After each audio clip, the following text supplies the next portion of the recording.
अस्सलाम वालेकुम। आज हमारा सेशन नंबर 3 है। और जो पिछला सेशन था उसके अंदर हम यहाँ तक हमने कवर कर लिया था कि जब आप प्रैक्टिकली बिजनेस को कर रहे होंगे तो क्या हर्डल्स आप फेस कर सकते हैं या आपको किन मुश्किलात का सामना करना पड़ सकता है। आज हम बात करेंगे प्रोडक्ट रिसर्च के ऊपर कि हम किस तरीके से इफेक्टिव वे के अंदर प्रोडक्ट को रिसर्च करके हंड करते हैं ड्रॉप शिपिंग के लिए और फिर उसको लेके आगे बढ़ते हैं। उससे पहले एक बहुत इंपॉर्टेंट स्लाइड है जो मुझे कवर करनी है कि जब आपके जो कस्टमर है, पोटेंशियल कस्टमर है जिसको आप अपना ऐड दिखा रहे हैं, उसकी जो जर्नी है वो क्या होती है वो समझना ज़रूरी है। और हमारा जो असल एम है वो एम ये है कि उसकी उस जर्नी को, मतलब कि आपके ऐड देखने से लेकर आपके स्टोर के ऊपर आकर उसने बाय करके बाहर निकल गया, ये जो पूरी जर्नी उसने कवर की है। हमारा मेन गोल ये है कि उस जर्नी को हमने आसान बनाना है और अफेक्टिव बनाना है, एंगेज करना है उसको अपनी कैंपेन के अंदर। हमारा मकसद सिर्फ ये नहीं है कि हमने एक प्रोडक्ट उठाई उसका ऐड बना के जो फेसबुक यूज़र है उसके सामने हमने ऐड रख दिया, ये हमारा मकसद नहीं। हमारा मकसद ये है कि उसको ऐड दिखाकर घेरना है, एंगेज करना है अपनी कैंपेन के अंदर। अच्छा, मैं बार बार एक वर्ड यूज़ करता हूँ, फेसबुक यूज़र। उसका मतलब ये होता है कि हम मार्केट जो करेंगे अपनी प्रोडक्ट को फेसबुक पे करेंगे, इसलिए मैं उसको फेसबुक यूज़र का नाम देता हूँ। एनीवे, अच्छा, जो आपकी कस्टमर की जर्नी होगी वो स्टार्ट होती है प्रोडक्ट से, उसके बाद वो जाती है फेसबुक ऐड पे, उसके बाद वो जाती है ऑनलाइन स्टोर के ऊपर और उसके बाद कन्वर्ट होकर वो बाहर आता है। प्रोडक्ट सबसे पहले, जो सबसे पहली चीज़ उसके सामने आती है, अभी वो आपको नहीं जानता आप कौन है, आप क्या बेचते हैं, आप क्या करते हैं, उसे कुछ नहीं पता। सबसे पहली चीज़ जो उसके सामने आती है वो आती है प्रोडक्ट आपकी। अगर आपकी प्रोडक्ट के अंदर दम है तो वो अगले स्टेप के ऊपर आएगा। अगला स्टेप क्या है कि आपने जो अपनी प्रोडक्ट की प्लेसमेंट की है उसके सामने, वो किस तरीके से की है, जो कि यहाँ पर आप फेसबुक ऐड के जरिए कर रहे हैं। आपका फेसबुक ऐड अफेक्टिव होगा तो वो अगले स्टेप के ऊपर जाएगा, लिंक पे क्लिक करके आपके स्टोर पे लैंड होगा। ठीक है, यह आ गया आपका थर्ड स्टेप, ऑनलाइन स्टोर। अब आपने उसको यहाँ पर इंगेज करना है। ठीक है, और यहाँ पर वो इंगेज हो गया तो उसके हाईली चांसेस हैं कि वो कन्वर्ट होकर बाहर निकलेगा। अगर आपकी प्रोडक्ट खराब हुई तो पहले स्टेप पे ही जो है आपका मामला बिगड़ गया। अगर आपकी प्रोडक्ट अच्छी भी है, दूसरा स्टेप आपका फेसबुक ऐड है, अगर आपका ऐड ही इंगेजिंग नहीं है, आपका ऐड का जो आपने ऐड कॉपी यूज किया, ऐड क्रिएटिव यूज किया, वो ठीक नहीं किया, ठीक है, तो क्या है, फिर वो आपके ऐड से जो है आगे स्टेप के ऊपर नहीं जाएगा। अगर वो आपका ऐड भी बहुत इंगेजिंग है, बहुत अच्छा है, इसके ऊपर अभी हम डिस्कस करेंगे ये सारी चीज़ें।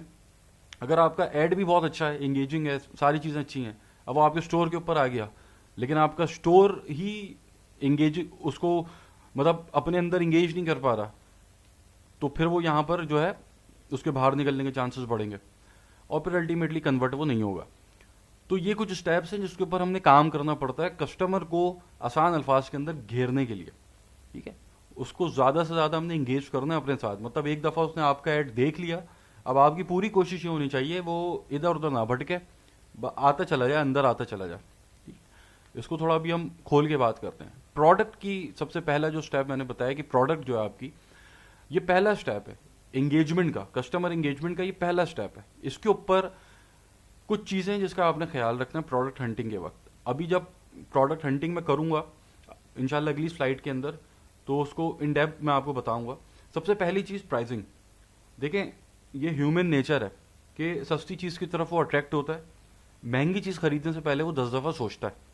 और ये जो आप बिज़नेस करने लगे हैं, ये बिज़नेस आप हाई टिकट आइटम्स का नहीं कर रहे, क्योंकि अगर आप हाई टिकट आइटम का बिज़नेस करेंगे तो हाई टिकट आइटम की प्रोडक्ट बेचने के लिए कस्टमर सोचेगा। जब कस्टमर सोचेगा तो वो आपके अंदर घुसेगा, और जब वो आपके अंदर घुसेगा तो अंदर से आप खाली हैं, आपके पास ना बजट है, ना पैसा है, ना ब्रांडिंग है, कुछ भी नहीं है। तो अल्टीमेट ये होगा कि वो आपसे बिना खरीदे निकल जाएगा बाहर, अगर आप हाई टिकट आइटम बेच रहे हैं। अब हमें यहाँ पर क्या बेचना है, लो टिकट आइटम बेचना है। लो टिकट आइटम का जो सबसे पहला फायदा वो ये है कि कस्टमर ज़्यादा सोचता नहीं है, ज़्यादा आपके अंदर घुसता नहीं है, आपको ज़्यादा वेरीफाई नहीं करता, उसको चीज़ पसंद आ गई वो आपसे लेके बाहर चला जाएगा। ठीक है, तो प्राइसिंग सबसे पहली चीज़ आ गई यहाँ पर कि आप जो भी प्रोडक्ट उठा रहे हैं, जितनी अच्छी प्रोडक्ट हो, अगर उसकी प्राइसिंग ज़्यादा है तो कस्टमर सोचेगा खरीदने से पहले, भले वो जितनी अच्छी प्रोडक्ट हो। और अगर उसने एक दफ़ा सोच लिया खरीदने से पहले तो वो आपके अंदर घुसेगा। ठीक है, आपकी सारी चीज़ें चेक करेगा और अंदर से आपके पास कुछ है ही नहीं, 1.5 लाख रुपए लगा के तो आप काम शुरू कर रहे हैं, आप कैसे गोरे को घेरेंगे? ठीक है, तो आपने प्रोडक्ट ऐसी सेलेक्ट करनी है कि जिसकी सोर्सिंग प्राइस $10 से अंदर हो। अगर सोर्सिंग प्राइस $10 से अंदर होगी तो आप उसको $30 पे बेच पाएंगे, एटलीस्ट 3x के ऊपर। और ये 3x आपका इसके अंदर नेट प्रॉफिट नहीं है। अभी जब हम कॉस्टिंग करेंगे तो बहुत सारी चीज़ें निकल के सामने आएंगी, बचना इसके अंदर $4-5 ही है आपको। लेकिन यहाँ पर खेल है बड़ी क्वांटिटी का। जब भी मैं बार बार कहता हूँ स्केलिंग पे फोकस करना है हमने, सिर्फ चीज़ को बेचना नहीं है। बेचना बहुत आसान है, स्केल करने में फंस जाता है बंदा, और असल पैसा बनेगा स्केलिंग से। प्रोडक्ट की सोर्सिंग प्राइस $10 से ऊपर ना हो, ये सबसे पहला क्राइटेरिया है प्रोडक्ट हंटिंग का। ठीक है, जितनी प्रोडक्ट महंगी होती चली जाएगी उतना ही आपका सक्सेस रेट गिरता चला जाएगा, ये बात याद रखिएगा। भले बार बार ये मैं कह रहा हूं, भले प्रोडक्ट आपकी जितनी शानदार हो, अगर वो महंगी है तो कस्टमर खरीदने से पहले उसको 10 दफा सोचेगा, और उसकी बाइंग जर्नी जितनी लंबी होगी उतने ही आपके फेलियर के चांसेस ज़्यादा होते चले जाएंगे। सोर्सिंग प्राइस $10 से ऊपर नहीं होगी। इसके ऊपर आप अपने मार्जिन ऐड करेंगे, वो अभी हम सीखेंगे प्रोडक्ट कॉस्टिंग के अंदर। तो आपकी अराउंड ये $30-35 तक इसकी रिटेल प्राइस जाएगी जो आप अपनी वेबसाइट के ऊपर बेचेंगे। और इसके ऊपर जो आप मुनाफा बचेगा वो $4-5-6 बचेगा। ये वेरी करता है प्रोडक्ट के हिसाब से, लेकिन अमूमन इतना ही बच रहा होता है। जब आप एड कॉस्ट और सारी जो अपनी आपकी अकर हो रही कॉस्ट, जब आप उसको निकाल के नेट प्रॉफिट निकालेंगे, $4-5 बन रहा होगा। दूसरा मेन पॉइंट, आपकी जो प्रोडक्ट आप हंड करने जा रहे हैं वो ऐसी प्रोडक्ट होनी चाहिए कि वो जहां आप टारगेट कर रहे हैं उसकी रीच से बाहर हो। अगर वो कोई ऐसी प्रोडक्ट है जो उसकी रीच के अंदर है तो वो नहीं बिकेगी, ये बात ध्यान में रखिएगा। प्रोडक्ट हंटिंग के दौरान हमेशा उन प्रोडक्ट्स की तरफ जाना है जो आप भी देख के बोले यार क्या शानदार प्रोडक्ट है ये। फिर उसको आप खुद सोचें कि यार अगर ये मैं अपने एरिया में लेने निकलता हूं तो क्या ये मुझे मिल जाएगी। अपने आप को कस्टमर की जगह रख के सोचें कि अगर वो ये जो मैं उसको दिखा रहा हूं प्रोडक्ट, अगर वो इसको लेने बाहर निकलता है अपने घर से तो क्या उसको वो आसानी से मिल जाएगी। ये सवाल आपने खुद से करना है। तो प्रोडक्ट ऐसी होनी चाहिए जो इजीली उसकी रीच में ना हो, इजीली उसके आसपास अवेलेबल ना हो।